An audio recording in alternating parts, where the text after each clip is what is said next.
आज हम लोग डिस्कस करेंगे कि फ्लोटर इंडिया में अगर आपको बिजनेस लोन की रिक्वायरमेंट है तो उसके क्या क्या एलिजिबिलिटी है, क्या क्या इंटरेस्ट रेट लगता है, क्या क्या डॉक्यूमेंट की रिक्वायरमेंट है, सब कुछ इस वीडियो में डिस्कस करेंगे। और लास्ट में एक प्रोफाइल बनाएंगे। सपोज कोई पर्सन एक्स है, उसकी क्या क्या एलिजिबिलिटी है, तो वो फ्लोटर के BL के लिए एलिजिबल हो सकता है।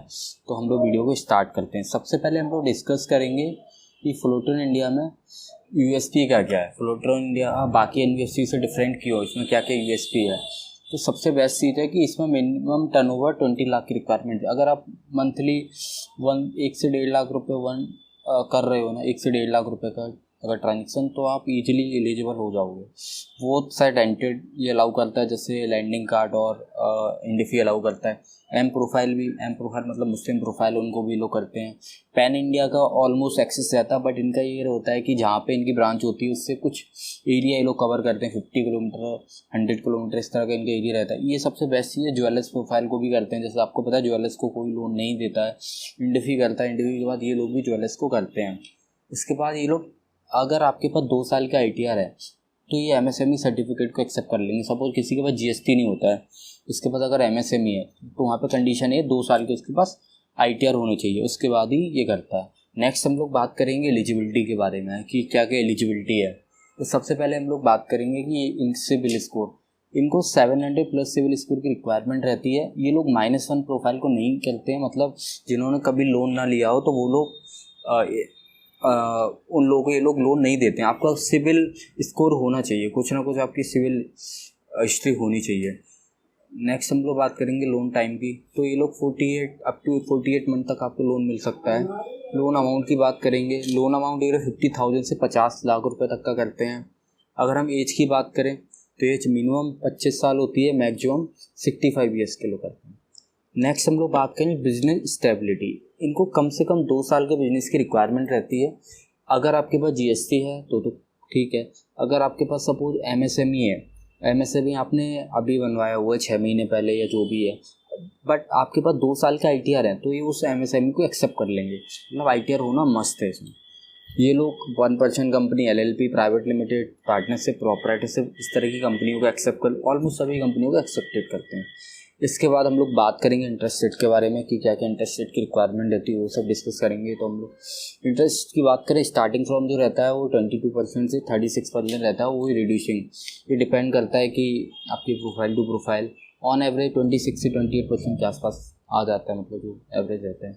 प्रोसेसिंग फ़ीस की बात करें तो अप टू 6.5% प्लस GST इनकी वेबसाइट पर मेंशन है।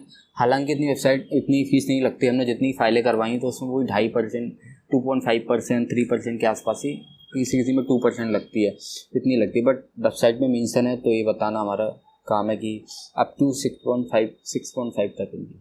इसके बाद हम लोग बात करेंगे चार्जेस के बारे में, क्या क्या चार्जेस रहते हैं। तो चार्जेस हम लोग बात करेंगे, अगर कोई भी चेक बाउंस होता है, ठीक है, चेक डिसऑनर्ड हो रहा है यानी बाउंस हो रहा है, तो आपको 300 रुपये लगेंगे। अगर कोई भी स्वेप चार्ज आपको करवाना फॉर रिप्लेसमेंट ऑफ ECS, ठीक है, तो 500 रुपये लगेंगे। अगर आप लोन कैंसिल कराना चाहते हो तो बिफोर फर्स्ट EMI अगर आप लोन कैंसिल करवाते हो तो आपको 1000 रुपये चार्ज लगेगा, 1000 रुपीज़। अगर ओवर ड्यू EMI है कोई, सपोज आपका सपोज जनवरी मंथ में आपने EMI नहीं भरी और EMI आपकी 10,000 थी, तो फरवरी मंथ यानी 1 महीने, अब आप जनवरी का महीना निकल गया, जनवरी से फरवरी होगी यानी 1 महीना हो गया, तो उस पर ओवर ड्यू EMI चार्ज लग जाएगा 2% पर मंथ। जितना लेट करोगे आप, 2 महीने लेट करोगे 2 महीने का लगेगा, 3 महीने लेट करोगे 3 महीने का लगेगा, ये डिपेंड करता है कितना लेट है।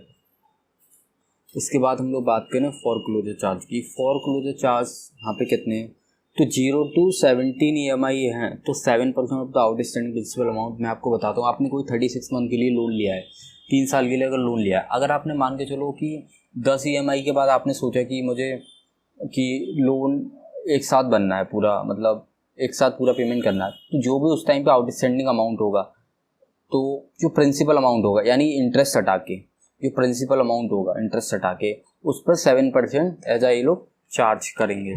अगर वही आप मान लो आपको 3 साल का लोन था, आपने सोचा 20 महीने बाद अगर मैं भरना चाहता हूँ यानी 20 EMI का, तो उसमें क्या हो 5% of the outstanding principal amount.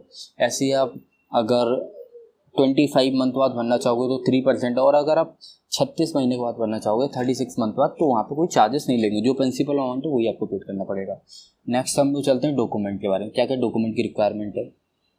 Document में अगर हम लोग बात करें तो अगर आप प्रोप्राइटरशिप कंपनी है तो PAN card, Aadhaar card, photo, business registration proof जो भी आपके पास होगा वो आपको देना पड़ेगा, GST, शॉप रजिस्ट्रेशन, जो भी टैक्स मतलब जो भी रजिस्ट्रेशन होते हैं सारे, उनमें कोई भी registration, bank statement of the last 6 month का लगेगा। ये लोग सेविंग अकाउंट को भी एक्सेप्ट करते हैं, अगर आपके पास सेविंग अकाउंट है तो ये लोग एक्सेप्ट कर लेंगे। ऑफिस एड्रेस वो आपको देना पड़ेगा, इलेक्ट्रिसिटी बिल एंड सर्टिफिकेट जो भी आपका रहेगा। उसके बाद 2 साल का ITR विद फाइनेंशियल, मतलब बैलेंस शीट, वो फाइनेंशियल के साथ देने जो होती है, balance sheet and profit and loss statement के साथ 2 साल की आपका ITR आपको देने पड़ेगी। ऐसे आपकी पार्टनरशिप अगर कंपनी है तो PAN card of the partners, जितने पार्टनर्स आपकी कंपनी, उनके पैन कार्ड, उनके आधार कार्ड, उनके photos, business registration proof, partnership deed, bank statement of last 6 month, और 2 साल के ITR विद फाइनेंशियल और ऑफिस एड्रेस जो भी इलेक्ट्रिसिटी बिल है, रेंट एग्रीमेंट जो भी आपके पास है। डॉक्यूमेंट्स अगर प्राइवेट लिमिटेड या LLP या पब्लिक लिमिटेड जो भी है, उसमें PAN card of the director, जितने डायरेक्टर आपकी कंपनी, उनके पैन कार्ड, उनके आधार कार्ड, उनके photo, business registration proof, statement, company का पैन कार्ड, 2 साल के ITR विद फाइनेंशियल और ऑफिस। अब ये डॉक्यूमेंट कम ज़्यादा भी हो सकते हैं, जैसे अगर उसको लग रहा है कि कुछ और डॉक्यूमेंट की रिक्वायरमेंट है तो वो आपसे मांग सकती है, बट जो मैंने आपको बताया ये तो आपके पास कंपलसरी होने ही चाहिए। इसके बाद हम लोग बात करते हैं कि कैसे हम अप्लाई करें।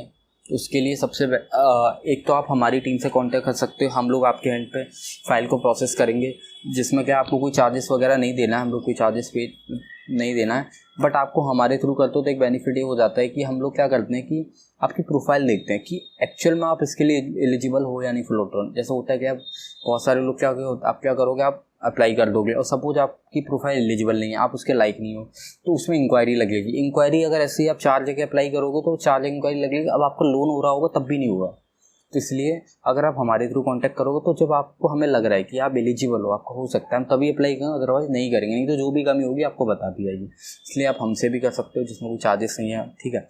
सेकंड, आपको फ्लोटर इंडिया की नियरेस्ट ब्रांच में जाना पड़ेगा, क्योंकि इनको ऑफलाइन पेपर की रिक्वायरमेंट रहती है, ये लोग फिजिकल पेपर मांगते हैं, तो आपको नियरेस्ट ब्रांच में जाना पड़ेगा, वहाँ से बात करनी पड़ेगी, तो वो लोग वहाँ से अप्लाई कर सकते हैं, ठीक है।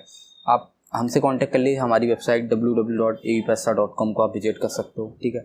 नेक्स्ट, जैसे मैंने आपको बताया था कि हम लोग प्रोफाइल बनाएंगे, तो सपोज एक बंदा है जिसका नाम रमेश है, अगर उसका 2 साल का बिजनेस है, मिनिमम 1 से 1.5 लाख का बैंक ट्रांजेक्शन है, उसके बाद बिजनेस रजिस्ट्रेशन प्रूफ है, ठीक है, MSME 2 साल के ITR के साथ, या GST 2 साल के ITR के साथ, ठीक है, कंप्लीट। इसके बाद KYC, आधार कार्ड, पैन कार्ड, फोटो, और उसके बाद एग्जिस्टिंग लोन है या क्रेडिट कार्ड जो भी है, जिसमें उसका सिबिल स्कोर 700 प्लस होना चाहिए, ठीक है। और लास्ट 3 मंथ में इंक्वायरी कम होनी चाहिए, ऐसा नहीं कि आपका सिबिल तो 850, 750, इंक्वायरी बहुत है, तो वहाँ पे भी रिजेक्शन के चांसेस होते हैं बहुत ज़्यादा। रिसेंटली कोई बाउंस नहीं होना चाहिए, अगर आपका कोई लोन या क्रेडिट कार्ड है तो उसमें कोई बाउंस ही नहीं होना चाहिए, और आप सर्विसेबल पिन कोड में होनी चाहिए, यानी जिसमें पिन कोड को एरिया को कवर करते हैं। ऐसा ना हो कि आप ऐसी जगह से आप अप्लाई कर रहे हो जहाँ पे ये लोग नहीं करते, तो आपका रिजेक्ट हो जाएगा। और बिजनेस प्रोफाइल भी आपकी इनकी, क्योंकि कुछ प्रोफाइल होती है जहाँ पे ये लोग नहीं करते, जैसे बिल्डिंग का मटेरियल जिनका काम होता है उनको ये लोग नहीं करते, ऐसी बहुत सारी प्रोफाइल है, तो वो हम लोग के पास लिस्ट होती है नेगेटिव प्रोफाइल की। बाकी अगर आप लोगों को अगर रिक्वायरमेंट है तो आप लोग डायरेक्ट फिजिकल भी विजिट कर सकते हो, उनकी ब्रांच में जा करके, चाहो तो आप हमसे भी कांटेक्ट कर सकते हो। बाकी अगर आई होप मैंने सारे क्वेश्चन कवर कर लिए, बाकी अगर माइंड में आपको कोई भी क्वेश्चन हो तो आप कमेंट करके पूछ सकते हो, ठीक है। और आप कमेंट करके बताइए नेक्स्ट किस टॉपिक पर आपको वीडियो चाहिए, तो उसी टॉपिक को बनाने की कोशिश करूँगा। बाकी